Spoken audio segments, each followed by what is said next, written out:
Bilger's Bay, Bimming Merry Magna, Binster, Binge, Great Binge and Lesser Binge. Amazing. What's amazing? The names of our English villages, Watson. What foreigner reading these could ever think of us as stiff and sober-minded people? Bippery Cross, Birrer Crags, Bird Cherry Brook and Birding Piece Place, Burlston Junction. When do we go? Go where? To Burlston Manor, Burlston, Sussex.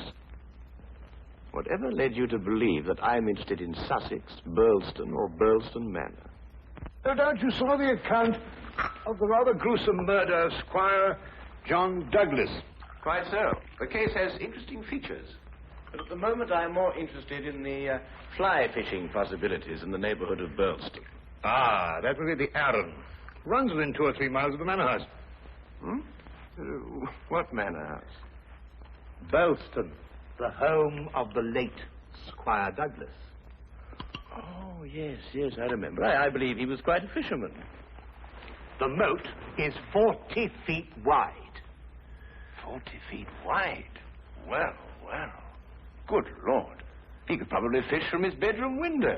And when the drawbridge is raised, the place becomes an island. 4 hours after the bridge is raised, the body of Squire Douglas is found in his study with half his head blown off. That should appeal to you. Fishing seems a safe business by comparison. Do you row a boat? A boat? For fly fishing? Have you ever fished before? Does this look like the equipment of an amateur? Odd word. Which? Equipment. All the fishermen I've ever known talk about their tackle. What do you deduce from that, Holmes? Obvious. Your fishing friends either lack experience or vocabulary. We deep-sea fishermen are in the equipment class. None of your nasty little bundles. Yes, that gaff is far more suitable for a shark than a trout. Do you really think so? No good for trout? Well, it depends what trout you're after. Oh, yes. Well, we must carry a tape measure. A tape measure? What on earth for? To measure our catch, of course. To measure our catch and throw back the little ones. A good rule in life, Watson. Always remember to throw back the little ones. You think our prey will count as a big one or a little one? Well, hardly as big as Squire Douglas, lying dead in his castle, surrounded by his moat. Holmes, you've been analyzing this case. Well, I haven't got enough data yet for analysis, really. Do you think it could be an accident? What, with a sawn-off shotgun? And the triggers of both barrels wired together? Murder, eh? Yes, possibly. What do you mean by possibly? Don't sit there, man. That may be opportunity knocking. Oh.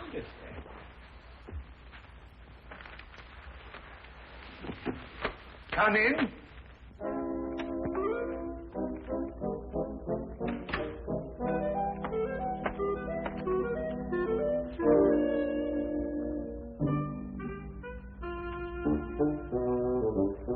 Mr. Sherlock Holmes? The fisherman. Oh, God! Oh, come on! Blimey! No, In there, boy. It's only a little one. Would you like it, Watson?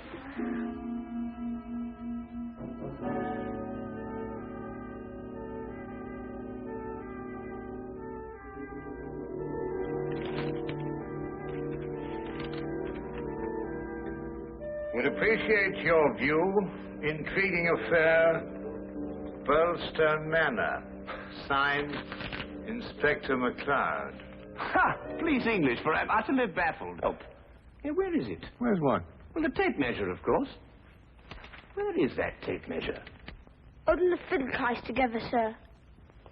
Fiddle? Violin case, boy. Oh, tell me, Watson, how are we off for trains? Trains? Ah, yes. Now, let me see. Burlston. Yes, now, that would be the West Sussex Littlehampton Bognor line. Now, there's a 10:15. Now, that doesn't stop. Of course, it's a 12:3. That will get us in at 4:2 or 4:7. I say, I'd forgotten, actually. You say you can't remember whether it's 42 or 47. Come, Watson, you're slipping. Blimey. Does it keep all the times in his head? Where else, of course? We are a nation of railway pioneers, my boy.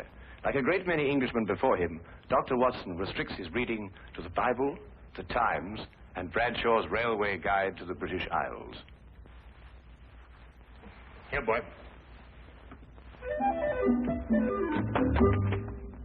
Man of the March Hares, that's what you two are.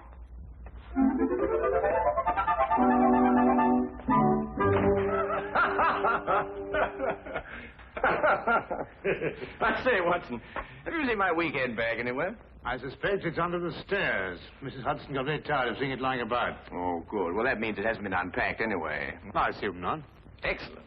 Then everything is ready. Oh, be a good fellow, would you, and take out that bag and put it in the cab along with that tackle. Why? Aren't you going to be here? I have a little reading to do. Pick me up at the British Museum Library, say half an hour before the train leaves. Now, look here, Holmes. This is no time to go reading. You'll miss the train. I cannot vouch for the punctuality of Dr. Watson or the reliability of the company's steam engines, but I, for one, propose to be at Burlston Halt at 4:02 p.m. precisely.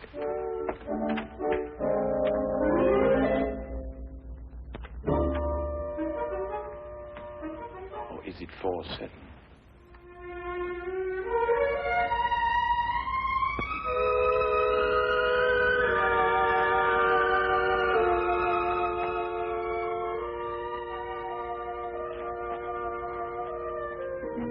It was a nice piece of work, if I say so myself.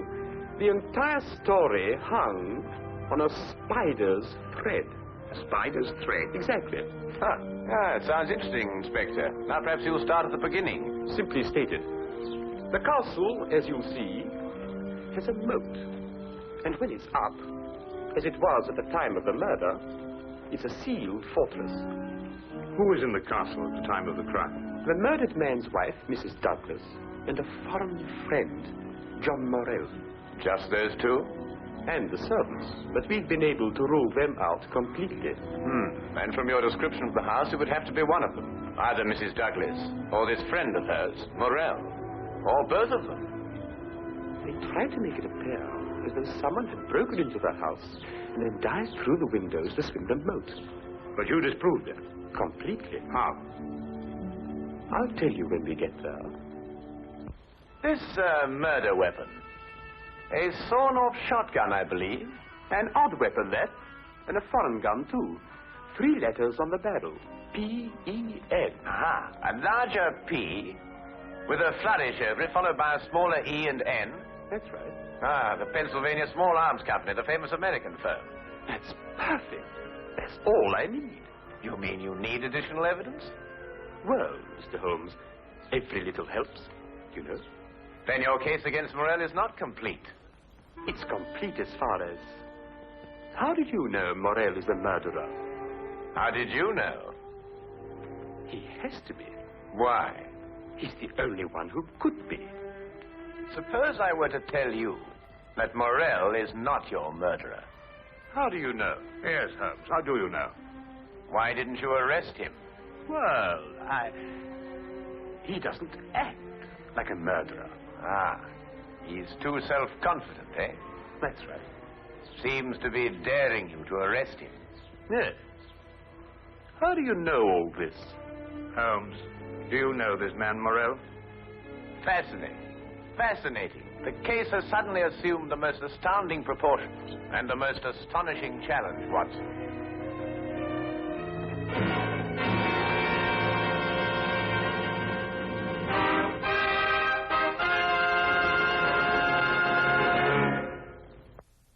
Specimen of the period. Yes, it is lovely, isn't it? What did you mean, Mr. Holmes? Nothing. I just think it's a lovely building. No, I mean when you said that Morell didn't murder Mr. Douglas. Oh, that. Yes, what did you mean? How do you know he didn't do it? Well, if he didn't do it, she did. You're jumping again, McCloud. You're jumping. But it has to be one or the other. Does it really? What's he talking about? Well, don't you know? No, I don't know. If 2 people are in a sealed house with a murdered man, one of them has to be a murderer. That's common sense. Ah, but is it logical? What do you mean? Is it logical? I don't know, but Holmes says that all the time. I was hoping you might be able to tell me.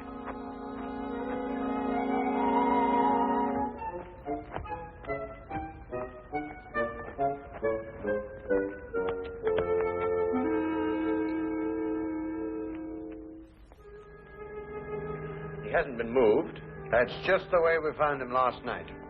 Watson? Of course, death was instantaneous. I should say so. The charge was not fired directly into the face, as the newspaper's account had it. Uh-huh. I'd say the blast came from below and that the gun was almost vertical. Excellent, Watson. Excellent. May I see this shotgun, McLeod?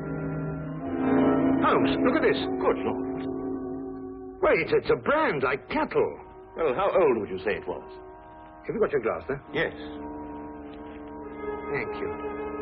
It's very difficult to estimate marking like this, Holmes, but I'd say it's over 15 years.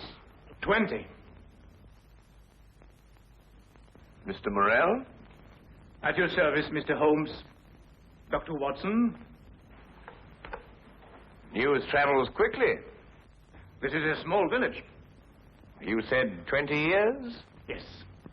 The same age as this.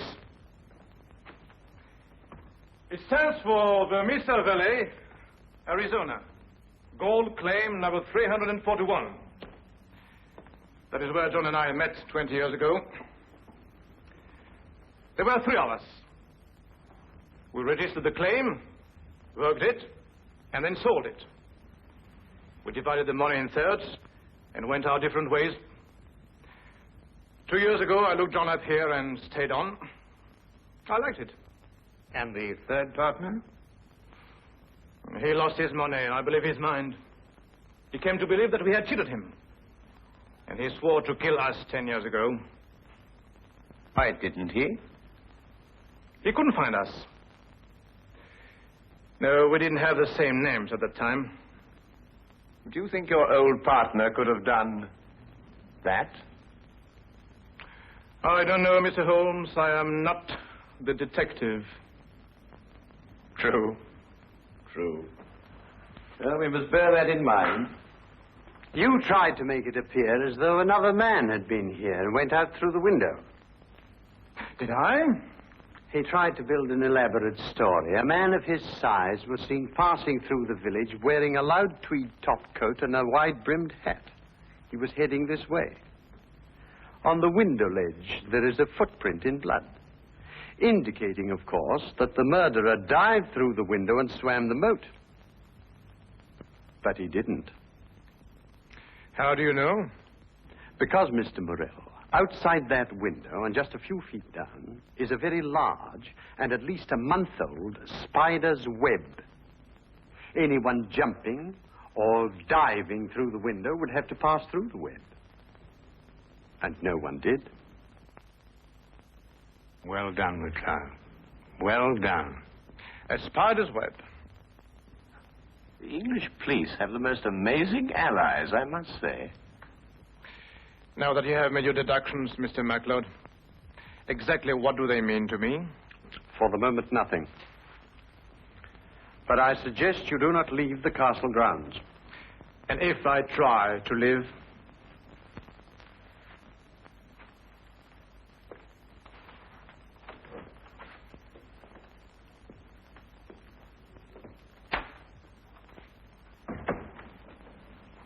Well done, McLeod. You certainly got your man.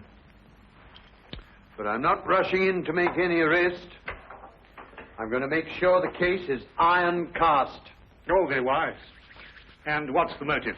Revenge for the Vermis Valley affair? I've got to go a bit careful there, Doctor. If you ask me, it's a case of, cherchez la woman. Oh, what's he? Oh, is he Douglas? Well, you know how these things are, Doctor, between us, men of the world. We know how a situation like this can... Oh, of course. Of course. Of course. Of course. Delicate situation, then. Delicate. Yes, delicate. Might almost be called the case of the other man.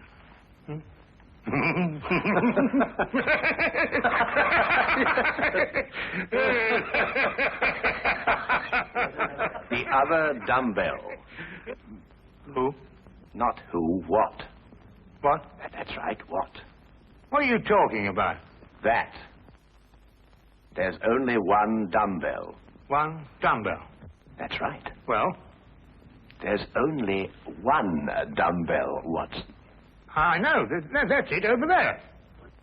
Yes. Where's the other one? Well, I don't know. I've only just come here. Do you know where the other one is? What difference does it make? Well, that's right. Yes. What difference does it make? Maybe there is only one dumbbell. One dumbbell? But they come in twos. Perhaps he only had one. Watson, do you mean to tell me that you can stand there, surrounded by all these athletic trophies, and suggest to me that such a man would only use one dumbbell? Well, what difference does it make? Yes, what difference does it make? Well, if you two are convinced that you can solve the case with the aid of a convenient spider, I'm going fishing. You're what? Oh, he's going fishing. He's brought his tackle. Why? To catch fish. Then I take it you're satisfied with my analysis of the crime. Find the dumbbell. Hang the dumbbell! You can't hang him until you find him. Who? The man who took the dumbbell.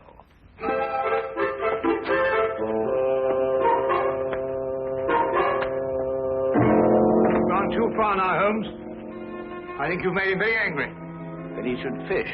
It soothes the nerves. Are you really going to fish? I am. Where? Out of that window. It looks very comfortable. Well, what do you expect to catch? A herring. A red herring. I have the tape measure, Watson. To measure a red herring? To measure the big red herrings. The little ones I plan to throw back. Holmes, you're up to something. I am. What? Would you like to help? Of course. Well, look. Take the good inspector down to the local pub and keep him there for at least an hour. While you fish for red herring? At the moment, I'm fishing for bait. I don't know what you're talking about, but I'll do it. Good. Remember, 1 hour. I may enjoy myself in the local and stay too.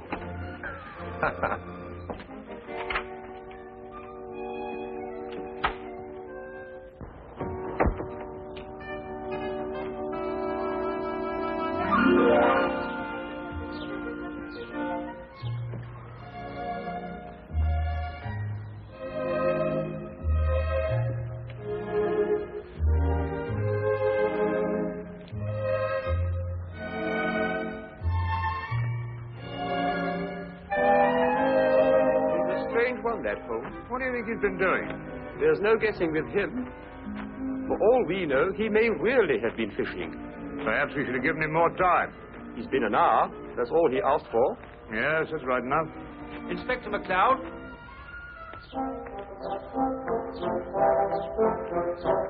Hello, Sergeant. Have you seen Mr. Holmes? I certainly have, sir. What's wrong? You know the staircase in that room? Huh? Mr. Holmes was sliding down them banisters. He was what? That's right, sir. Sliding down the banisters he was. Well, he was probably investigating something. Probably. Well, let's ask him. There must be some reason behind it. Good afternoon, gentlemen.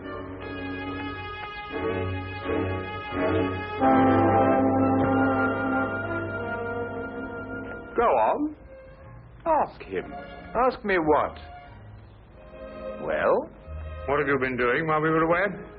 Well, first I fished. No? And then I slid down the banisters. I told you. Why? Why not?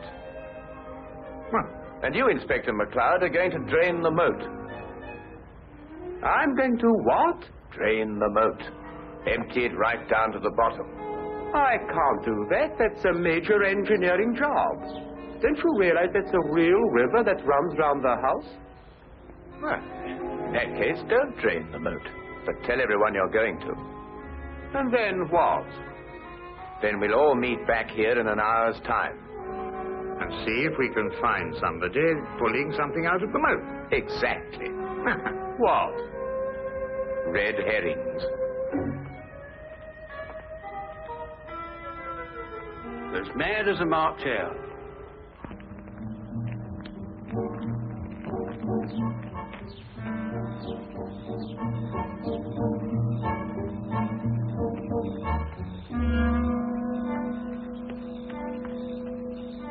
How much longer? Not much. You're certain everyone believes they're going to drain the moat? I don't know who believes it, but everyone knows I said it. Do you think someone will come to the murder room? Someone has been in it for some time. How do you know? The lights are out. Because I left them on. Look. What? That's it. Let's go.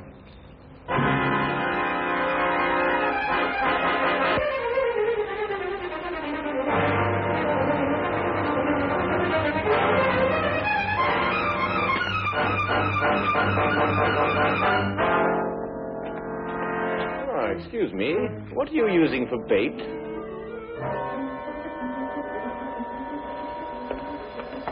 Oh, would you mind holding this? Thank you. What clothes did you say the stranger was wearing, McLeod? A loud tweed topcoat and a wide-brimmed hat. Like these?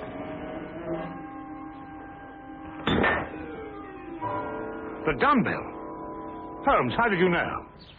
When you're working near water, Watson, and a heavy object has disappeared, you may conclude, until you can prove otherwise, that it has been used to prevent some object from rising to the surface. All right, Morrell. You're under arrest for the murder of John Douglas. It is my duty to warn you that anything you say may be taken down and used in evidence... No, McLeod. You haven't got it at all. What? This gentleman didn't kill John Douglas because John Douglas isn't dead. He isn't what? Dead. The man whose body you discovered in here is the very man who came back to... No, you're not with me, are you, McLeod? Would you tell him, please? These clothes belong to our third partner. A man who's been searching for you for 10 years. Yes. He found us and arrived here with a shotgun. He and John struggled, and the shot went off. That explains the vertical angle of the blast. In the ensuing struggle, the gun went off. I heard the report and ran down immediately. I timed it from your room. 15 seconds if you run, and 10 seconds if you slide down the banisters. I ran. I thought you would. John was panic-stricken when he saw what he had done. I got the idea to change their identities. But then where is Douglas? With the aid of my tape measure, I was able to ascertain that there is a hollow space behind that wall. I imagine it conceals a passage under the moat. Yes, Mr. Holmes, it does. And John has had a 36-hour head start. We'll stop him. I told him you would. I'll issue orders for the apprehension of Mr. Douglas, and we'll talk about your part in this, sir, in the morning. You have conspired to conceal evidence. I'll still be here in the morning, Inspector.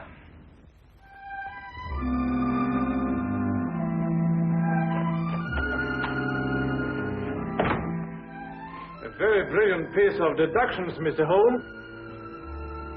An excellent application of applied psychology. I haven't been tricked many times in my life. You must remember that the next time you become involved with murder. And you can now continue your fishing in a more normal manner. Fishing? No, I don't care for it, really. Unless it's deep sea, of course. Yes. But in the absence of an ocean in the immediate vicinity, I think we'd better start back Baker Street immediately. Well, now, there's a 9:13 or a 10:23. The 10:23 will hold us up at Tunbridge quite a while. Will it wait? Thank you, Mr. Holmes. Not at all.